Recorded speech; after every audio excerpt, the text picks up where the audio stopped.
Okay, we need to construct a cylindrical tank that has a volume of 105 cubic feet.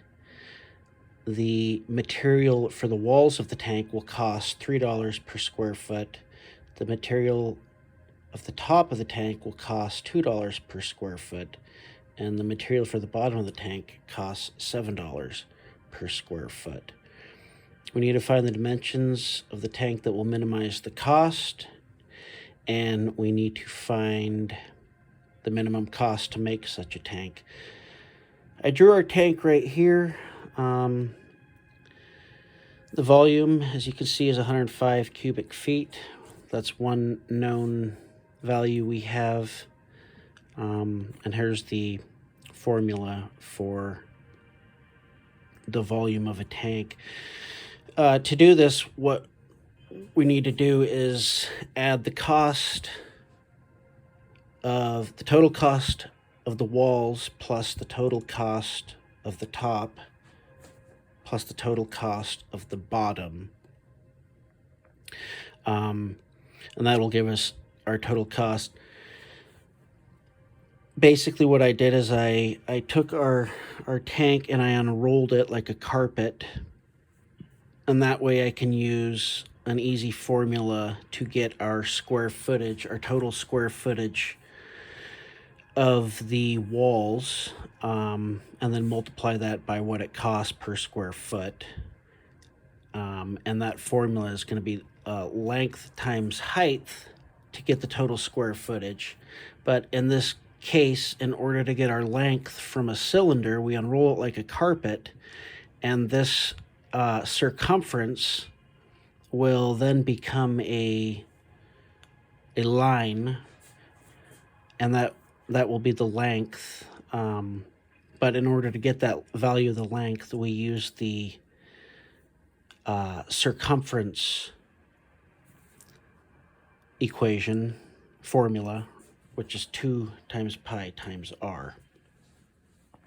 And then to get the total square footage of the top and bottom, we use the formula for the area of a circle, which is pi r squared, and we multiply that by the cost of the top, which is $2, and for the bottom, we multiply that formula by $7, which is the cost of the material for the bottom. Then we add all those up, and that will be our total cost. So I basically wrote that in our formula here. C equals $2 times pi r squared for the total cost in square footage for the top, plus $7 times pi r squared for the total cost in terms of square footage for the bottom, plus 3 times 2 pi r h, 3 times 2 times pi times radius times height, which is what we're using here.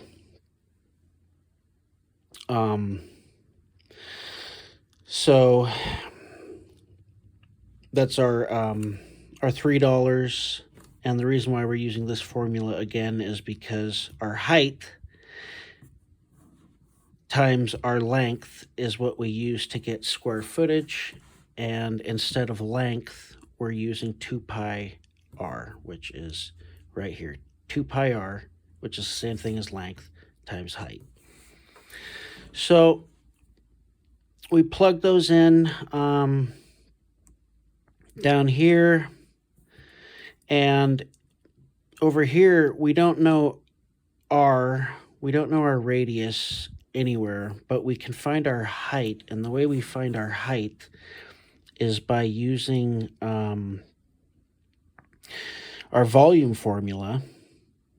So we can find the height of this cylinder, and our volume formula I've written up here, which is V equals pi r squared times height, and we know that our volume is 105 feet cubed. So we take that formula and we replace V with 105, so 105 equals pi r squared times height. And then from there we can do our basic algebra, divide both sides by pi r squared, and now our height we know, which equals 105 divided by pi r squared. So we can put that over here in place of h, 105 divided by pi r squared, to get our basically to simplify our formulas over here. In doing so, now we can add like terms, which is basically the area of the top and the bottom times their costs. So 2 pi r squared plus 7 pi r squared equals 9 pi r squared. And when we multiply this out, the area and cost of our material for the sides, we get $3 times 2 times pi times r times h, which we now know is 105 divided by pi r squared. I need to grab a drink real quick. Mouth's getting dry. So when we do the basic algebra for this and combine like terms, we come out with 9 pi r squared plus 6 times 105 over r, because our pi r here and a pi r here canceled out and we're left with r. When we multiply this out, we get a nice clean formula for the cost to be 9 pi r squared plus 630 over r. And we can rewrite that as 9 pi r squared plus 630 r to the negative 1. And then when we take the derivative of that, that's how we're going to get our radius. So we take the derivative of 9 pi r squared plus 630 r to the negative 1. And that is 18 pi r minus 630 r to the negative 2. And we can rewrite that as 18 pi times r minus 630 over r squared. Set that equal to 0 to get our radius. And in doing so, skip down to here, we get r cubed equals 630 divided by 18 pi with a decimal approximation of 11.14084602. Taking the cube root of that, we are left with the final radius value of approximately 2.233431947 feet. Now that we have that value, and we can now use this value and plug it back into our height equation over here in order to get the actual numeric height value. So earlier we found that height equals 105 over pi r squared. We plug in our newly found radius value in place of r, and in doing so, we get 105 divided by pi times that value squared, and the final result is approximately 6.70295834 feet.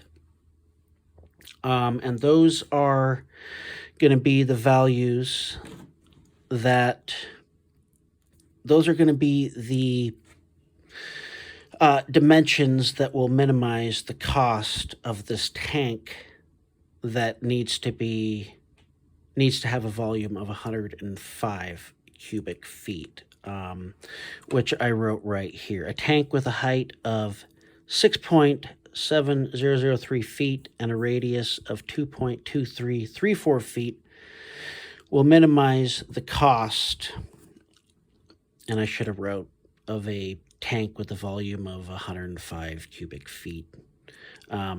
And obviously with the prices at $2 per square foot of the top and $7 per square foot of the bottom and $3 per square foot of the side material.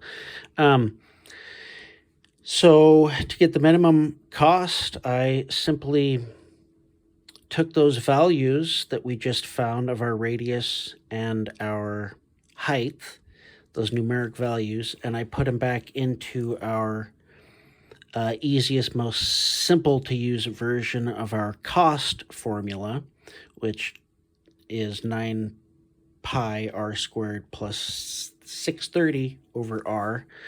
In plugging those in, those values, which in this case is really just the radius. I didn't need to use the height for this one, because we already got that. We have we get a cost of approximately $423.12, which will be the minimum cost of a tank using those dimensions. So I think I did this correctly. I think that's all I'm going to say about it, other than I was going to mention, obviously, I color-coded everything, which means these are all the same values. Anywhere you see an R is red. I also forgot to mention that it helps to write our formulas that we're going to use. I wrote those down, like volume, V equals pi r squared times H.